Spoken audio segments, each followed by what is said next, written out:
കേരളത്തിലെ 3.5 കോടി ജനങ്ങളിൽ ഇലക്ട്രിസിറ്റി ബോർഡിനെ കുറിച്ച് മോശമായി സംസാരിക്കാത്ത ഒരു കുടുംബത്തെയും ഞാൻ കണ്ടിട്ടില്ല, ഒരാളെയും ഞാൻ കണ്ടിട്ടില്ല.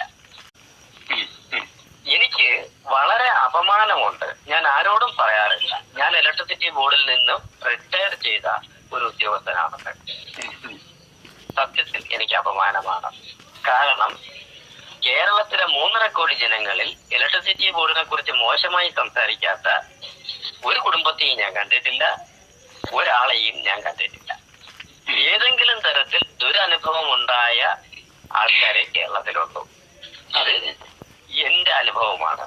ഞാൻ ഇലക്ട്രിസിറ്റി ബോർഡിൽ ഒരു 20 വർഷം മുമ്പ് രാവിലെ മുതൽ വൈകുന്നേരം വരെ വിളിച്ചു പറഞ്ഞിട്ട് ഒരു ഓഫീസിലേക്ക് ചെല്ലുകയും, ഓഫീസ് ഞാൻ പറയുന്നില്ല, ചെല്ലുകയും അവിടെ ചെന്നപ്പോ 2 പേര് മേശപ്പുറത്ത് കിടപ്പുണ്ട്.